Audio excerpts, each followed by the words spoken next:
Here we go on a Thursday, live in Los Angeles. It's The Herd, wherever you may be, and however you may be listening. iHeartRadio, Fox Sports Radio, FS1. 1 hour from now, by the way, Greg Cosell stops by.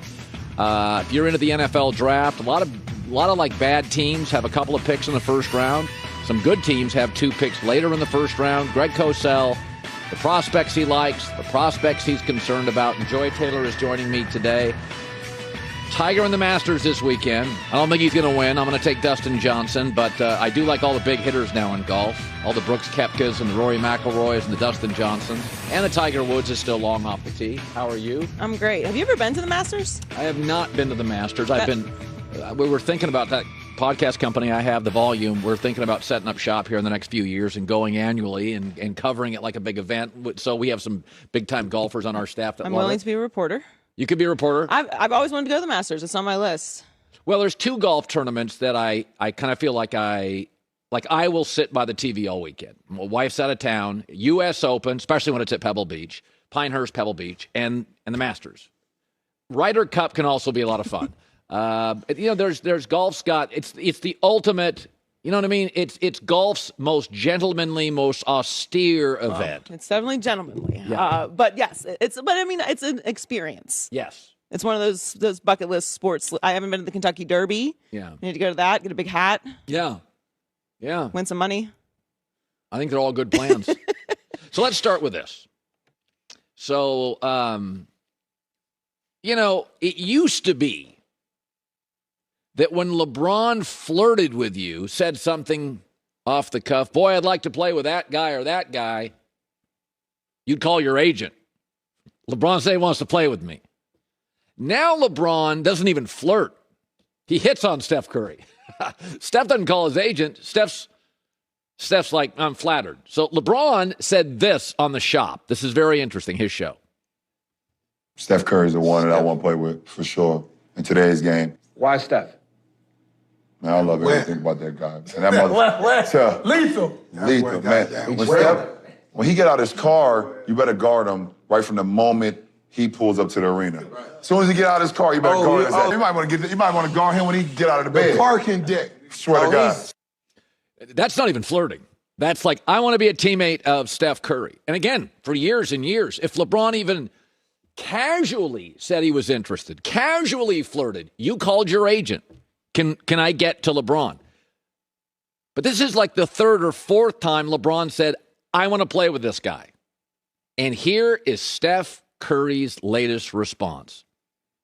He got his wish, so he's the captain. He's picked me the last 2 All-Star games, so I don't know if that suffices, but I'm good right now. I mean, whenever you get the interest or curiosity of what it would be like to play with arguably, MVP kind of caliber dude like he is and one of the greatest of all time. Cool. Like, it's amazing. Right. We all can live in that fantasy world, though. They don't kid yourself. Everybody thinks Steph Curry's nice. Yeah, he's a killer, too. He's like, LeBron is trapped. They got no trade pieces, no picks. He's becoming Michael Jordan. Meaningless games, scoring a lot of points, end of his career. Steph Curry's like, I can still win titles. I got a great GM. I got a great roster. We got picks. We got trade assets. We got Jordan Poole, an emerging star. I got Clay, Draymond, Wiseman. Hey, Steph Curry sees LeBron's drowning, and he's not going to throw him a life preserver. Remember what Rick Bucher, I'm going to play a bite from Rick Bucher yesterday.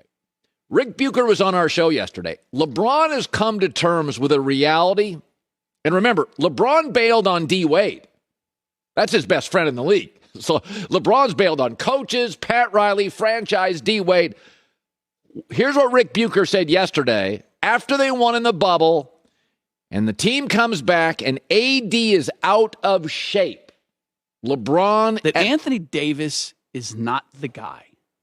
They found that out a year ago. And rather than moving Anthony Davis, they tried to find somebody to come in and change Anthony Davis. The criticism I've heard over and over and over again from inside the Lakers organization is that AD is not a worker. Does not work hard. And then when you get injured all the time, that raises the question, is it because you're injury prone or because you're not doing everything to get your body in premier shape? And Steph knows it. Steph knows LeBron is trapped and is now MJ. Scoring a bunch of points, end of his career, bad roster, totally trapped. Why should I throw him a life preserver? By the way, Steph has watched KD leave him. KD this morning is every bit as good as LeBron or better. How's that going? So don't kid yourself. Steph's a Tiger. And Steph's looking at Kevin Durant and LeBron James on any given night as good as anybody in the league. And they're both drowning.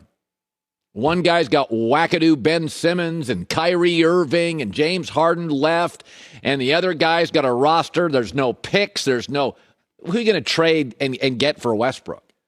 And so I think it's funny. Years and years ago, it was LeBron was the A-lister in Hollywood.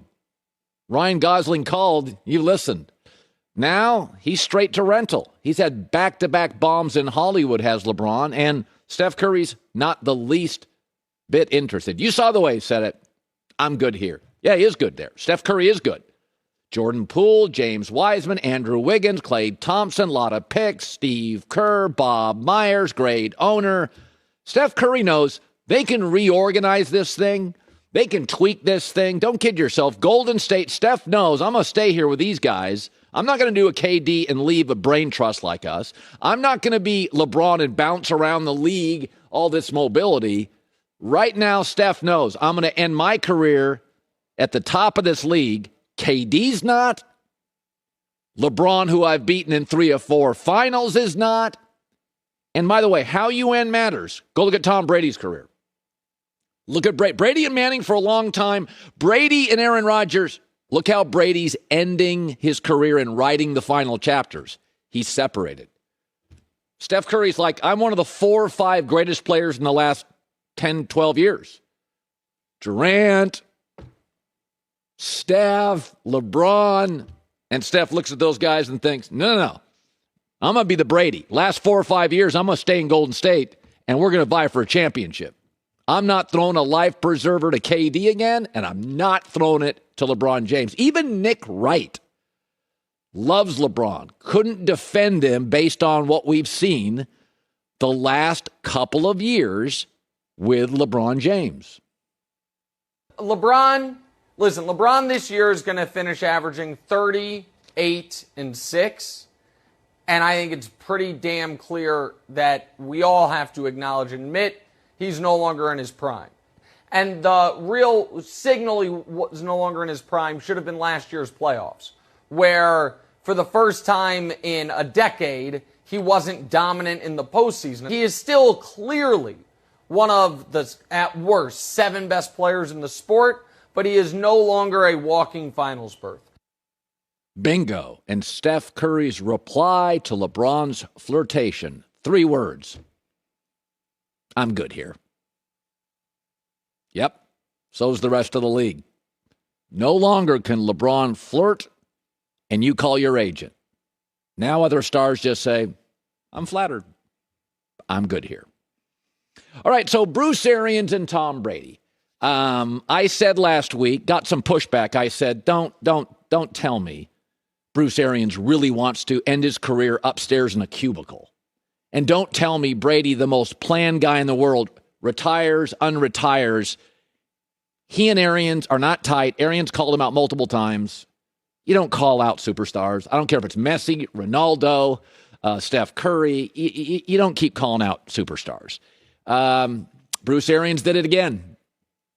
He minimized Tom Brady's impact again yesterday on Phoenix radio.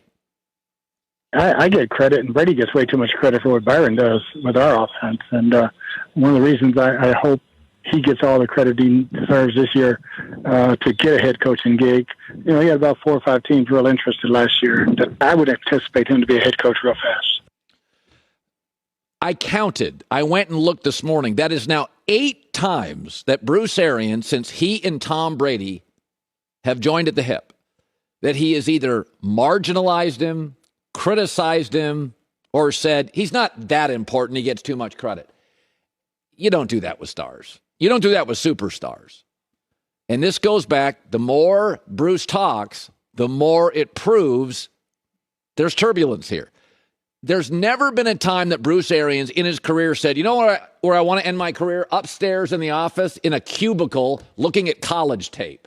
In fact, he joked at his retirement press conference, I don't even know what my job is. Tom Brady nudged him. By the way, Tom Brady, you can't limit how important he's been in Tampa. In the 10 years in Tampa before Brady arrived, they had 2 winning seasons and never won a playoff game. Tom Brady arrived, they won a Super Bowl and vied for it. Brady is the singular reason the Tampa mess in the last decade has been interesting. That's it. They were 7-9 with the GM, the coach, the D-line, the linebacker. Brady is the reason. Just like Russell Wilson, you're going to watch in Denver this year, is the reason the Broncos will be a viable Super Bowl contender. He's it. Listen, Steve Jobs built Apple, and then he left Apple, and it died. It tanked. I'm not saying they don't have talented designers and